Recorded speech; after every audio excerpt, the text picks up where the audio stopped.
Hi everyone, ఈ వీడియోలో మనం డిస్కస్ చేయబోయేటటువంటి టాపిక్ ఏంటంటే ప్రెసిడెంట్ ఆఫ్ ఇండియాకి సంబంధించినటువంటి క్వాలిఫికేషన్స్ ఏంటి, అలాగే ప్రెసిడెంట్ ఆఫ్ ఇండియా తలక ఎలక్షన్ ప్రాసెస్ అనేది ఎలా ఉంటుంది.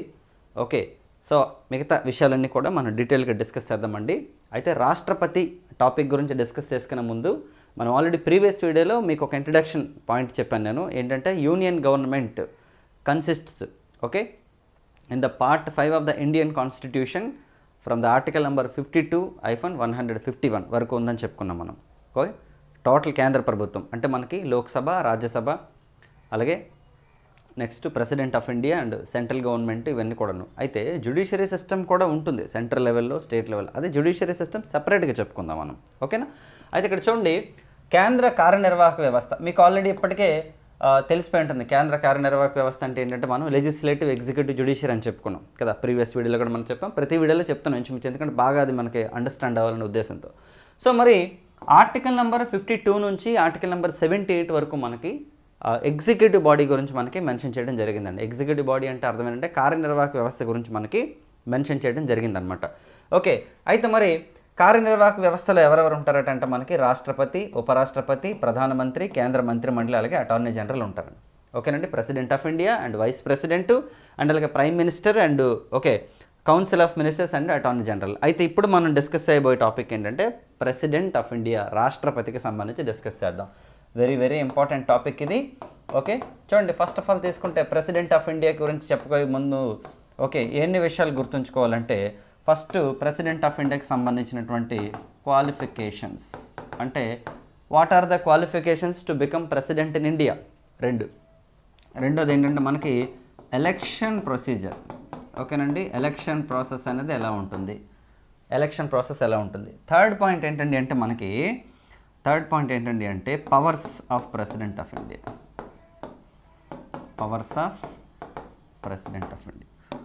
ఫోర్త్ వచ్చేసి ఏంటండి అంటే ఇంపీచ్మెంట్ ప్రాసెస్ అండి. అయితే ఇంపీచ్మెంట్ ప్రాసెస్ అనేది పవర్స్ కంటే ముందే చెప్పేస్తాను నేను, ఎందుకంటే ఎలక్షన్ తర్వాత ఇంపీచ్మెంట్ రెండు చెప్పేసుకున్న తర్వాత అప్పుడు మనం పవర్స్ డిస్కస్ చేసుకుందాం. ఓకేనా, అండ్ ఫిఫ్త్ వన్ ఏంటండి అంటే ఫైనల్గా తీసుకుంటే ఇంపీచ్మెంట్ తర్వాత okay facts about president.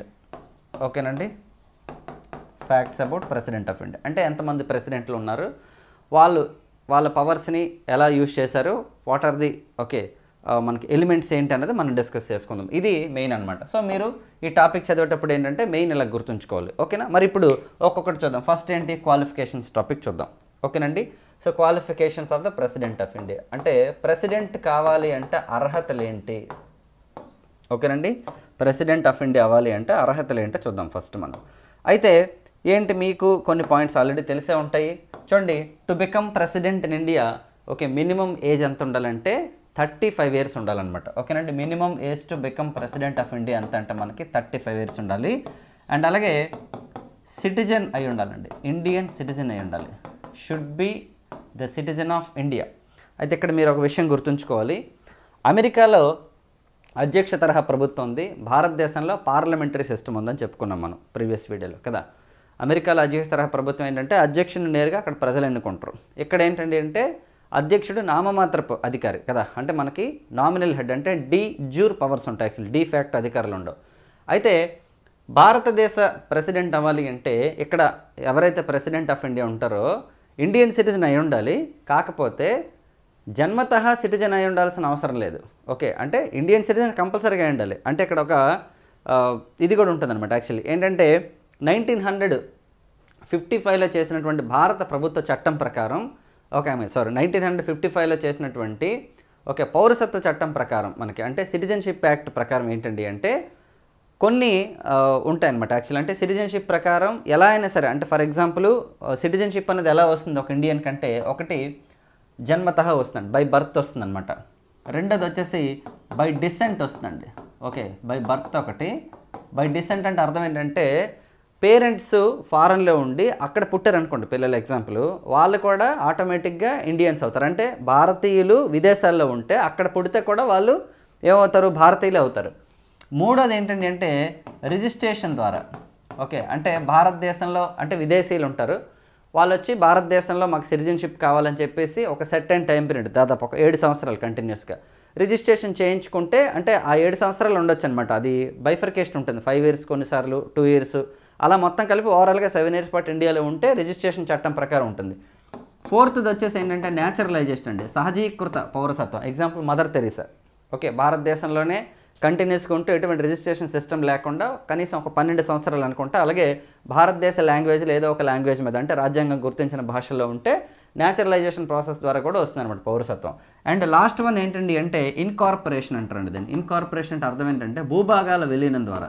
For example తీసుకుంటే భారతదేశంలో సిక్కిం అనేది స్టార్టింగ్లో లేదు, 36th కాన్స్టిట్యూషన్ అమెండ్మెంట్ ద్వారా మనకి సిక్కింని తీసుకొచ్చారు ఇండియాలోకి. అంటే సిక్కింలో ఉన్న ప్రజలకి ఓకే 36th అమెండ్మెంట్ తర్వాత వాళ్ళందరూ కూడా భారతీయులు అయిపోయారు ఆటోమేటిక్గా. అంటే భూభాగాలను భారతదేశంలో విలీనం చేసుకుంటే అది ఆటోమేటిక్గా అయిపోతుంది. కాబట్టి ఈ 4 ప్రాసెస్లో లేకుండా డైరెక్ట్గా వాళ్ళకి పౌరసత్వం వస్తుంది. అంటే భారత పౌరసత్వ చట్టంలో పేర్కొన్న ఏ కండిషన్స్ని సాటిస్ఫై చేసినా సరే ఇండియన్ సిటిజన్గా ఉంటే ఓకే ప్రెసిడెంట్ ఆఫ్ ఇండియా అవ్వచ్చు అనమాట ఇండియాలో. అంటే మినిమం 35 ఇయర్స్ ఆఫ్ ఏజ్ ఉండి okay any kind of condition should be satisfied to become the citizen of the country. ఎందుకు సార్ ఇదంతా చెప్తున్నారు మాకు తెలుసు కదా అని మీరు అనొచ్చు. ఎందుకంటే అమెరికా ప్రెసిడెంట్ అవ్వాలంటే ఖచ్చితంగా అక్కడ బై బర్త్ ఉండాలన్నమాట. బై బర్త్ అక్కడ అమెరికన్ అయి ఉండాలి యాక్చువల్లీ. ఎందుకంటే అక్కడ ప్రెసిడెన్షియల్ గవర్నమెంట్ ఉంది. ఓకే, అక్కడ కార్యనిర్వాహక శాఖ ఏదైతే ఉందో అంటే ఎగ్జిక్యూటివ్ బాడీ అనేది is not at all accountable to the legislative system. Legislative సిస్టమ్కి ఎట్టి పరిస్థితుల్లో కూడా అకౌంటబుల్గా ఉండదు అక్కడ. సో కాబట్టి గుర్తుంచుకోండి, ఇది చాలా ఇంపార్టెంట్ అండి, ఇండియన్ సిటిజన్ అయి ఉండాలన్నమాట. ఓకే, మరి మూడో విషయం తీసుకుందామండి మనం. ఓకే, భారతదేశ పౌరులై ఉండాలి. చూడండి భారత రాష్ట్రపతి అయితే ఓకే భారత రాష్ట్రపతి అయితే సిటిజన్ ఆఫ్ ఇండియా అయి ఉంటే చాలన్నమాట. బై బర్త్ జనరల్గా ఎప్పటిదాకా అయ్యారు మనకి. ఓకే, కానీ అక్కడ మనకి ఈ యాక్సెసిబిలిటీ కూడా ఉందన్నమాట యాక్చువల్లీ. అంటే ఈ కండిషన్స్ సాటిస్ఫై చేసిన చాలు. కానీ అమెరికాలో మాత్రం ఖచ్చితంగా జన్మతః పౌరుడై ఉండాలి. మనది పార్లమెంటరీ సిస్టమ్, వాళ్ళది ప్రెసిడెన్షియల్ సిస్టమ్. ఓకే, ఈ 2 క్వాలిఫికేషన్స్ అండి. వీటితో పాటు లోక్సభ మెంబర్ అవ్వడానికి క్వాలిఫికేషన్స్ ఉండాలన్నమాట. ఓకే, అంటే లోక్సభ సభ్యుడు అవ్వాలి అంటే కనీసం 25 సంవత్సరాల వయసు ఉండాలి. ఓకే, లోక్సభ ఎన్నిక సంబంధించి మనం చెప్పుకుందాం సపరేట్గా. లోక్సభకి ఎన్నిక కావడానికి ఏవైతే క్వాలిఫికేషన్స్ ఉండాలో అవన్నీ కూడా ఉండాలన్నమాట. పార్లమెంట్ మెంబర్ కాదు, గుర్తుపెట్టుకోండి. లోక్సభ మెంబర్ అవ్వడానికి కావాల్సిన క్వాలిఫికేషన్స్ అన్నీ కూడా ప్రెసిడెంట్ ఆఫ్ ఇండియాకి ఉండాలి. ఇది 3వ క్వాలిఫికేషన్. అలాగే నెక్స్ట్ తీసుకుంటే ఆఫీస్ ఆఫ్ ప్రాఫిట్ అయి ఉండకూడదండి. అంటే ఎటువంటి ప్రభుత్వ ఉద్యోగం చేస్తూ ఉండకూడదన్నమాట. అయితే ఇక్కడ ఒక యాక్సెసిబిలిటీ ఉంటుంది. ఆఫీస్ ఆఫ్ ప్రాఫిట్ అంటే అర్థం ఏంటంటే ప్రభుత్వం ద్వారా ఓకే జీతం రాకూడదన్నమాట. ఇక్కడ ఈ ఆఫీస్ ఆఫ్ ప్రాఫిట్ నుంచి ఎవరెవరికి ఎగ్జామ్షన్ అంటే ఎగ్జామ్షన్ కాదు యాక్చువల్లీ, వాళ్ళు ఆఫీస్ ఆఫ్ ప్రాఫిట్ కిందకి రారు. ఎవరెవరు ఏంటంటే ఎమ్మెల్యేలు, ఎంపీలు అంటే లెజిస్లేటివ్ మెంబర్స్ ఎవరైతే ఉంటారో వాళ్ళు కానీ, లేదా ఒక రాష్ట్రంలో ఎమ్మెల్సీ కానీ, లేదంటే నెక్స్ట్ వచ్చేసి పార్లమెంట్ మెంబర్స్ కానీ వాళ్ళెవరు కూడా ఆఫీస్ ఆఫ్ ప్రాఫిట్ కిందకి రారు. అలాగే కేంద్రంలో కానీ రాష్ట్రంలో కానీ మంత్రిమండలిలో ఉన్న సభ్యులు కూడా వాళ్ళు రారనమాట. కానీ ఒక ప్రభుత్వ ఉద్యోగి ఓకే అంటే ఒక ఐఏఎస్ ఆఫీసర్ కనుక ప్రెసిడెంట్ ఆఫ్ ఇండియా పదవికి పోటీ చేయాలంటే ఖచ్చితంగా ఐఏఎస్ పదవికి రాజీనామా చేసి అప్పుడు ప్రెసిడెంట్ ఎలక్షన్స్లో ఉండాలి. గుర్తుపెట్టుకోవాలి ఈ విషయం మనం. ఓకేనండి, ఆఫీస్ ఆఫ్ ప్రాఫిట్ కిందకి ఉండకూడదు. ఈ కండిషన్స్తో పాటుగా మరి ఈ కండిషన్స్ మాత్రమే ఉంటే ప్రెసిడెంట్ పదవికి చాలా ఎక్కువ మంది పోటీ చేస్తారు కదా. ఎందుకంటే మినిమం 35 ఇయర్స్ ఆఫ్ ఏజ్ ఒకటి, అలాగే ఇండియన్ సిటిజన్ భారతదేశ పౌరసత్వం, అలాగే లోక్సభ మెంబర్కి ఉండాల్సిన క్వాలిఫికేషన్స్ మినిమం 25 ఇయర్స్ ఏజ్, ఇవన్నీ కూడాను. అర్థమైందా? మరి ఆఫీస్ ఆఫ్ ప్రాఫిట్ కిందకి యాక్చువల్లీ ఉండకూడదు. ఆఫీస్ ఆఫ్ ప్రాఫిట్ అంటే చెప్పాం కదా, ఆఫీస్ ఆఫ్ ప్రాఫిట్ అంటే ఏంటండి అంటే ఓకే ప్రభుత్వ జీతం తీసుకోకూడదు అనమాట యాక్చువల్లీ. అయితే మీకేం చెప్పాను, లోక్సభ మెంబర్స్ కానీ అంటే శాసనసభ సభ్యులు, లోక్సభ మెంబర్స్ కానీ, రాజ్యసభ మెంబర్స్ కానీ, స్టేట్ అసెంబ్లీ మెంబర్స్ కానీ, ఎమ్మెల్యేలు కానీ, అలాగే నెక్స్ట్ ఇంకెవరు అంటే రాష్ట్రాల్లో పనిచేస్తున్న గవర్నర్లు ఓకే, అలాగే ఉపరాష్ట్రపతి, వీళ్ళెవ్వరూ కూడా ఏంటండి అంటే ఆఫీస్ ఆఫ్ ప్రాఫిట్ కిందకి రారు. గుర్తుపెట్టుకోండి, they are not comes under the office of profit అనమాట. ఆఫీస్ ఆఫ్ ప్రాఫిట్ కిందకి రారు కాబట్టి okay they can contest in the president elections అనమాట. ఓకేనా, గవర్నర్లు, మంత్రిమండలిలో ఉన్న సభ్యులు కేంద్రంలో కానీ రాష్ట్రంలో కానీ వీళ్ళంతా కూడా ఆఫీస్ ఆఫ్ ప్రాఫిట్ కిందకి రారనమాట. సో కాబట్టి ఈ 4 కండిషన్స్తో పాటుగా ఇవి మాత్రమే ఉంటే ఏంటి చాలా ఎక్కువ మంది పోటీ చేసే అవకాశం ఉంటుంది. కానీ వీటితో పాటు electoral college of India support ఉండాలండి. ఓకే, ఇది చాలామందికి అర్థం కాదనమాట. అయితే మీరు అనుకోవచ్చు, సార్ మీరు ఆర్టికల్స్ చెప్పట్లేదు ఏంటి సార్ అని మీరు అనొచ్చు. నేను ఆర్టికల్స్ కూడా చెప్తాను మీకు, ఇందులో భాగంగా ఆర్టికల్స్ చెప్తాను. ఎందుకంటే directive principles of state policy, fundamental rights అన్ని ఆర్టికల్స్తోనే చెప్పుకుంటూ వెళ్ళాం మనం. ఇవి ఆర్టికల్స్తో చెప్తే మీరు కన్ఫ్యూజ్ అయిపోతారు కాబట్టి ఇందులో మేజర్ ఇంపార్టెంట్ ఆర్టికల్స్ అని చెప్పి ఏవైతే మనకు మిగిలిపోయాయో అవన్నీ కూడా ఒక దగ్గర నేను చెప్తాను మళ్ళీ సపరేట్గా. మీరు దాని గురించి టెన్షన్ పడకుండా ప్రశాంతంగా కంటెంట్ మీద ఫోకస్ పెట్టండి, ఓకేనా. నేను మీకు ఏది ఒక పాయింట్ కూడా విడిచిపెట్టను నేను, ఓకేనా. రైట్, చూడండి ఎలక్టరల్ కాలేజ్ ఆఫ్ ఇండియా అంటే ఏంటి చూద్దాం. First of all electoral college of India అంటే అర్థం ఏంటంటే, చూడండి ఎవరెవరైతే రాష్ట్రపతి ఎన్నికల్లో ఉంటారో వాళ్ళందరినీ కలిపి ఎలక్టరల్ కాలేజ్గా అంటారు అనమాట. అంటే రాష్ట్రపతి ఎన్నికల్లో ఓటేసేటటువంటి ఒక గ్రూప్ ఆఫ్ పీపుల్ని ఎలక్టరల్ కాలేజ్ అంటారు. తెలుగులోని కూడా ఎలక్టరల్ కాలేజ్, ఇంగ్లీష్లోనే ఎలక్టరల్ కాలేజ్ దీని పేరు, ఓకేనండి. మరి ఎవరెవరు ఉంటారట అంటే జనరల్గా లోక్సభ మెంబర్స్ అండి. లోక్సభ మెంబర్స్ ఓటేస్తారు కదమ్మా, లోక్సభ మెంబర్స్ అండి. రెండోది ఎవరమ్మా అంటే రాజ్యసభ మెంబర్స్ అండి. ఎవరండి అంటే 2 రాజ్యసభ మెంబర్స్ అండి. మూడోది ఎవరండి అంటే MLAs of all the states including union territories. అయితే ఇందులో మరి ఎవరు ఉండరో తెలుసా మీకు? నామినేటెడ్ మెంబర్స్ ఉండరు, ఓకేనండి, గుర్తుపెట్టుకోండి. నామినేటెడ్ మెంబర్స్ ఉండరు. నామినేటెడ్ మెంబర్స్ ఎవరు ఉండరు అనమాట ఇందులో.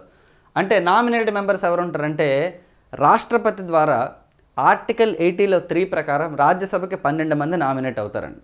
అంటే the most eminent people in India will be nominated by the president of India, ఓకేనండి, టు రాజ్యసభ. ఓకే, అంటే సైన్స్ అండ్ టెక్నాలజీలోని, సినిమా రంగంలోని, స్పోర్ట్స్లోని, ఓకే, ఇలా ఎవరైతే కొంచెం పాపులారిటీ ఉన్న పర్సన్స్ ఉంటారో వాళ్ళని రాష్ట్రపతి నామినేట్ చేయొచ్చు 12 మందిని. సో వాళ్ళెవరికి కూడా రాష్ట్రపతి ఎన్నికల్లో ఓటు హక్కు ఉండదు, గుర్తుంచుకోండి. They cannot vote in the president elections. And రెండోది ఏంటండి అంటే లోక్సభకి ఒకప్పుడు ఏంటంటే ఆంగ్లో ఇండియన్స్ ఇద్దరిని నామినేట్ చేసేవాళ్ళు ఆర్టికల్ నెంబర్ 331 ప్రకారం. ఇది మీరు గుర్తుంచుకోవాల్సిన అవసరం లేదు, జస్ట్ లీవ్ ఇట్. ఆర్టికల్ 331 ప్రకారం ఆంగ్లో ఇండియన్స్ లోక్సభకి రాష్ట్రపతి నామినేట్ చేసేవారండి. అలాగే రాష్ట్రాల అసెంబ్లీలకి ఎవరండి నామినేట్ అయ్యేవారంటే ఆంగ్లో ఇండియన్స్ నామినేట్ అయ్యేవాళ్ళు ఆర్టికల్ నెంబర్ 333 ప్రకారం. కానీ ప్రస్తుతం ఇది లేదు యాక్చువల్లీ, ఓకేనండి. సో ఆంగ్లో ఇండియన్స్కి రిప్రజెంటేషన్ మనకి తీసేశారనమాట. ఓకే, గుర్తుపెట్టుకోండి, చాలా చాలా ఇంపార్టెంట్ మనకి, ఓకేనండి. సో అయితే మరి ప్రస్తుతానికి లేరనమాట. అయితే రాష్ట్రాల్లో ఉన్న ఎమ్మెల్సీలు ఉంటారు కదా, లెజిస్లేటివ్ కౌన్సిల్ మెంబర్స్, వాళ్ళకు కూడా ఓటు హక్కు ఉండదు, ఓకేనండి. ప్రజెంట్ లెజిస్లేటివ్ మెంబర్స్ ఎవరైతే ఉంటారో వాళ్ళు కూడా ఓటు హక్కు ఉండదు అనమాట. గుర్తుపెట్టుకోండి, చూడండి members of Lok Sabha, members of Rajya Sabha and MLAs of all the states, ఓకేనండి, నామినేటెడ్ మెంబర్స్ ఉండరు, వీళ్ళు ఎవరు ఉండరు అనమాట. అయితే మరి ఇక్కడ మనం ఆలోచించాల్సిన విషయం ఏంటంటే యాక్చువల్లీ లోక్సభ తలకి స్ట్రెంగ్త్ ఎంత 543 ప్రజెంట్, రాజ్యసభ స్ట్రెంగ్త్ ఎంత 233, 12 తీసేస్తాం కదా, 245 is the present strength of Rajya Sabha. మరి MLAs of all the states and UTs తీసుకుంటే దాదాపు 4120 మంది యాక్చువల్లీ. ఎంతండి 4120. ఓకే, అప్రాక్సిమేట్లీ ఎంత వస్తారట అంటే ఓవరాల్గా చెప్తున్నాను.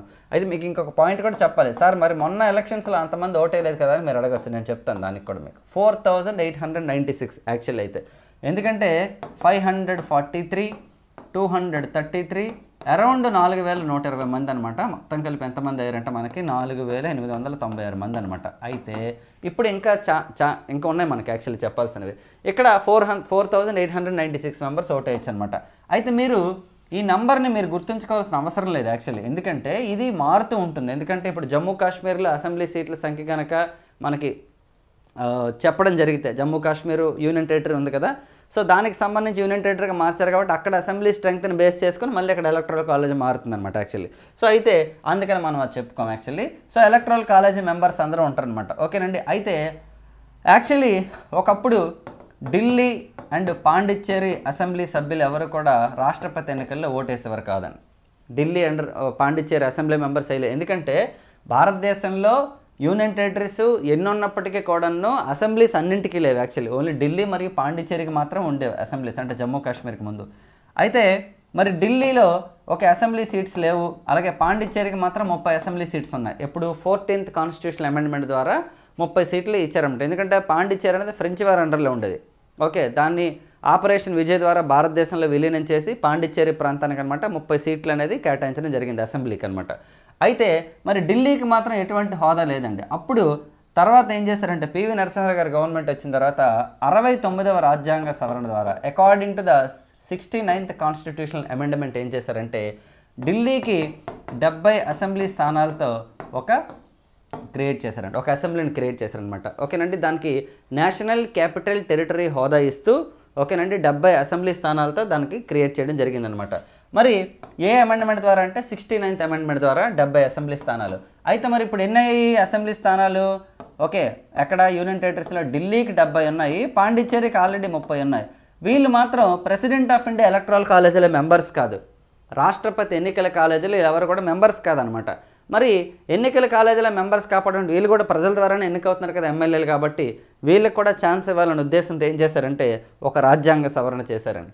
చాలా చాలా ఇంపార్టెంట్, మీకు గుర్తుపెట్టుకోండి. 70వ రాజ్యాంగ సవరణ ప్రకారం according to the 70th constitutional amendment of the Indian constitution, ఓకేనండి, 70వ రాజ్యాంగ సవరణ చట్టం ప్రకారం ఏం చేశారంటే ఢిల్లీ అలాగే పాండిచ్చేరి అసెంబ్లీ సభ్యుల్ని ఓకేనండి ప్రెసిడెంట్ ఆఫ్ ఇండియా ఎలక్ట్రల్ కాలేజీలో చేర్చుకున్నారనమాట. గుర్తుపెట్టుకోండి, ప్రెసిడెంట్ ఆఫ్ ఇండియా ఎలక్ట్రల్ కాలేజీలో ఢిల్లీ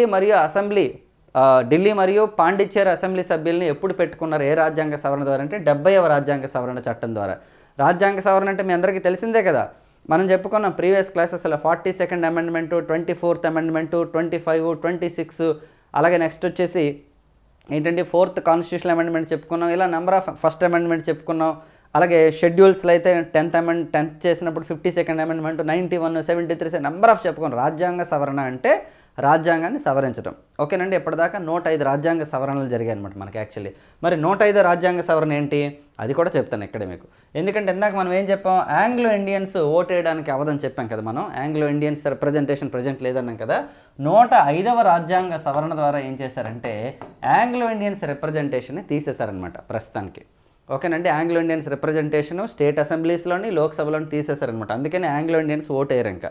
అంటే ఇన్ఫ్యాక్ట్ నామినేటెడ్ మెంబర్స్ లేరు. ఒకవేళ నామినేటెడ్ మెంబర్స్ ఉంటే ఓకే ఉన్నా సరే ప్రెసిడెంట్ ఎలక్షన్స్లో ఓట్ వేయడానికి అవ్వదనమాట. ఓకేనండి, సో చాలా చాలా ఇంపార్టెంట్. మరొకసారి చెప్తాను చూడండి, ప్రెసిడెంట్ ఎలక్షన్స్లో ఎవరెవరు ఓట్ వేస్తారు, electoral college of the president of India.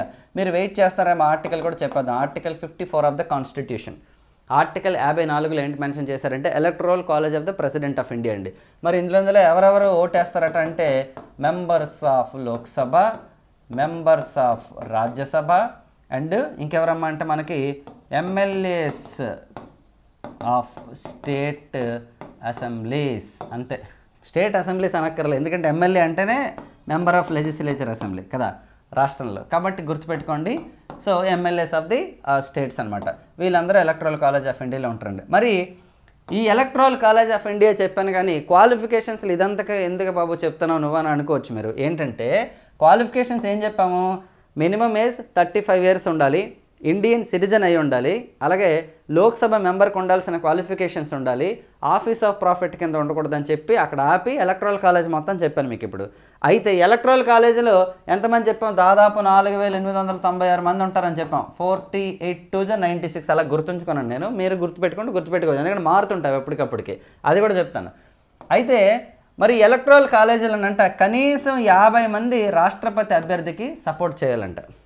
Okay, ఇప్పుడు ఎగ్జాంపుల్ మీలో ఎవరైనా సరే ప్రెసిడెంట్ ఆఫ్ ఇండియా పదవికి పోటీ చేయాలనుకుంటే ఎంతమంది మీకు సపోర్ట్ చేయాలి, ఎమ్మెల్యేలు ఎంపీలు ఎవరైతే ఉన్నారో 4800 భారతదేశం మొత్తం మీద, అందులో 50 మంది కనీసం మీ అప్లికేషన్ మీద సంతకాలు పెట్టాలన్నమాట, మిమ్మల్ని సపోర్ట్ చేయాలన్నమాట. ఫస్ట్ 50 మెంబర్స్, అది కాక మరో 50 మంది ఓకేనండి, మరో 50 మెంబర్స్ ఏంటండి అంటే ఏం చేయాలండి, మరో 50 మెంబర్స్ మీ తలక నామినేషన్ని బలపరచాలన్నమాట. ఓకేనండి, it should be strengthen by more 50 members, అంటే మొత్తం 100 మంది సపోర్ట్ ఉండాలి మీకు. ఎలక్ట్రల్ కాలేజ్ మెంబర్స్లో ఒక వ్యక్తి ప్రెసిడెంట్ ఆఫ్ ఇండియా క్యాండిడేట్గా నిలబడాలి అంటే ఓకే ఇందులో 100 మంది సపోర్ట్ చేయాలి ఇందులోనే. అయితే ఎలక్ట్రల్ కాలేజీలో ఉన్న మెంబర్స్ కూడా ప్రెసిడెంట్గా కంటెస్ట్ చేయొచ్చు, అది తప్పేం లేదు, ఎందుకంటే వాళ్ళు కూడా ఎలిజిబుల్ అవుతారనమాట ప్రెసిడెంట్ క్యాండిడేట్కి. ఇన్ఫ్యాక్ట్ ఏంటంటే వాళ్ళకి ఓటు ఉంటుంది కాబట్టి ఆ ఓటు కూడా వాళ్ళు వేసుకోవచ్చు యాక్చువల్లీ, గుర్తుంచుకోండి. సో మొత్తం ఇలా చేయాలన్నమాట. దీంతో పాటుగా నెక్స్ట్ ఏం చేయాలంటే 15,000 రూపాయలు రిజర్వ్ బ్యాంక్ ఆఫ్ ఇండియాలో డిపాజిట్ చేయాలండి. 15,000 డిపాజిట్ చేయాలన్నమాట యాక్చువల్లీ. ఓకేనండి, 15,000 రూపాయలు ప్రెసిడెంట్ ఆఫ్ ఇండియా ఎవరైతే నామినేషన్ వేస్తున్నారో వాళ్ళు ఓకే డిపాజిట్ చేయాలి. తర్వాత నామినేషన్ పత్రాలు ఎవరికి తీసుకెళ్ళవాలంటే సెంట్రల్ ఎలక్షన్ కమిషన్కి ఇవ్వాలన్నమాట. ఎందుకంటే president of India elections will be conducted by central election commission, కేంద్ర ఎన్నికల సంఘం కండక్ట్ చేస్తుంది.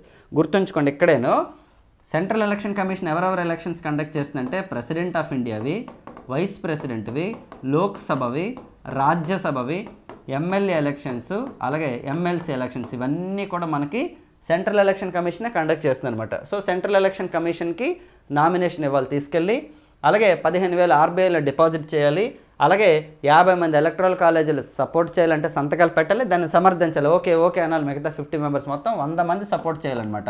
ఎవరెవరు అంటారు ఎలక్ట్రల్ కాలేజీలు అంటే members of Lok Sabha, members of Rajya Sabha, MLAs of all the states including Pondicherry and Delhi assembly members. In fact Jammu కాశ్మీర్కి వస్తే వాళ్ళు కూడా ఉంటారు అసెంబ్లీ మెంబర్స్.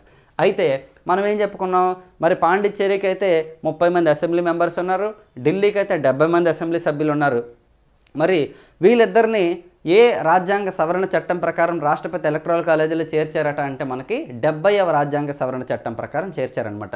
ఓకేనండి, గుర్తుంచుకోండి. మీకేం గుర్తుండాలంటే 14th అమెండ్మెంట్, 69, 70 3 గుర్తుండాలి. ఎందుకు గుర్తుండాలంటే 14th అమెండ్మెంట్ ద్వారా పాండిచ్చేరికి అసెంబ్లీ క్రియేట్ చేశారు 30 స్థానాలతో. 69వ రాజ్యాంగ సవరణ చట్టం ద్వారా ఢిల్లీకి అసెంబ్లీ క్రియేట్ చేశారు. ఇక్కడ చాలామంది కన్ఫ్యూజ్ అవుతారు. 69 అమెండ్మెంట్ ద్వారా 70 సీట్లు, 70వ రాజ్యాంగ సవరణ ద్వారా ఏం చేశారంటే ఈ 100 మందిని కూడా ఎలక్ట్రల్ కాలేజీలోకి మార్చారనమాట. ఒకటే సింపుల్ గుర్తుంచుకోండి, ఢిల్లీ మరియు అసెంబ్లీ సభ్యుల్ని రాష్ట్రపతి ఎన్నికల కాలేజీలో చేర్చినటువంటి రాజ్యాంగ సవరణ చట్టం ఏదంటే 70. ఢిల్లీకి నేషనల్ క్యాపిటల్ టెరిటరీ హోదా ఇచ్చినటువంటి రాజ్యాంగ సవరణ చట్టం లేదా అసెంబ్లీ క్రియేట్ చేసిన చట్టం ఏదంటే 69. ఈ రెండు గుర్తుంచుకోండి జాగ్రత్తగా. ఓకేనండి, మొత్తం మనకి 100 మెంబర్స్ ఓటేయచ్చు అనమాట. ఓకేనండి, అంటే సపోర్ట్ చేయొచ్చు. 15,000 రూపీస్ వచ్చేసి ఆర్బీఐలో డిపాజిట్ చేయాలి. మరి ఈ 15,000 రావాలంటే ఏం చేయాలి ఇప్పుడు అంటే, ఇప్పుడు రాష్ట్రపతి ఎన్నికల్లో ఎవరైనా సరే ఓటు వేసుకోవచ్చు. అంటే ఈ ఎలక్ట్రల్ కాలేజ్ మెంబర్స్ అందరూ కూడా ఓటు వేసుకోవచ్చు అనమాట, ఎలాంటి రిస్ట్రిక్షన్స్ ఉండవండి. ఓకేనండి, అయితే ఇప్పుడు ఎంత ఓట్లు రావాలట తెలిసిన 1/6 ఓట్లు రావాలి.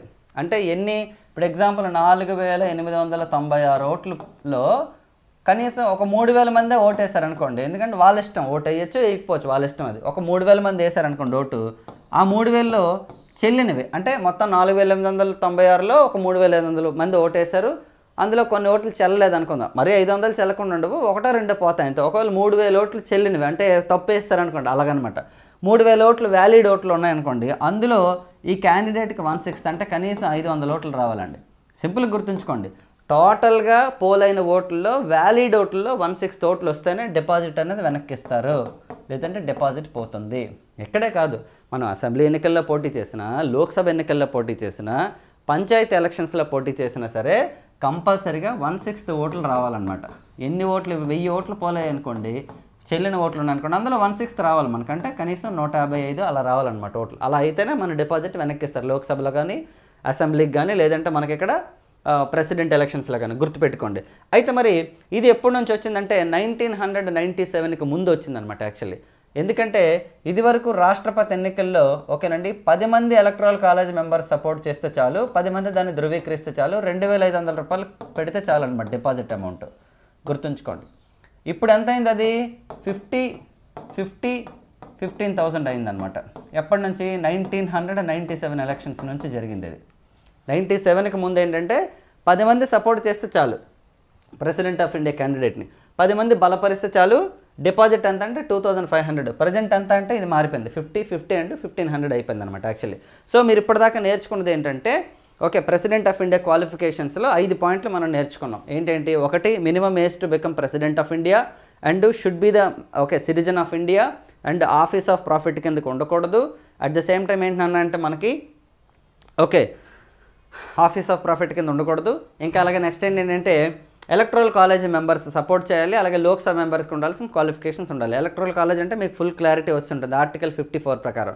ఇప్పుడు నెక్స్ట్ స్టెప్ ఏంటంటే మనకి ఎన్నిక విధానం. మరి ఎన్నిక విధానంలోకి వెళ్ళే ముందు ఇంకొక పాయింట్ చెప్పాలి మీకు. ఇప్పుడు మీరు అనొచ్చు, సార్ ఇప్పుడు భారతదేశం మొత్తం మీద 4,896 మంది అసెంబ్లీ అండ్ లోక్సభ మెంబర్స్ ఉన్నారు కదా, ఇందులో ఎక్కడైనా సరే వేకెన్సీ ఉందనుకోండి. ఫర్ ఎగ్జాంపుల్ వేకెన్సీ ఎలా ఉంటుంది, ఏదో రాష్ట్రంలో ఎక్కడో రాష్ట్రంలో ఎలక్షన్స్ అవుతున్నాయి ఫర్ ఎగ్జాంపుల్, కరెక్ట్గా ప్రెసిడెంట్ ఆఫ్ ఇండియా ఎలక్షన్స్ టైంలోనే రాష్ట్రపతి ఎన్నికల టైంలో ఏదో రాష్ట్రంలో ఎన్నికలు జరుగుతున్నాయి అనుకోండి ఫర్ ఎగ్జాంపుల్.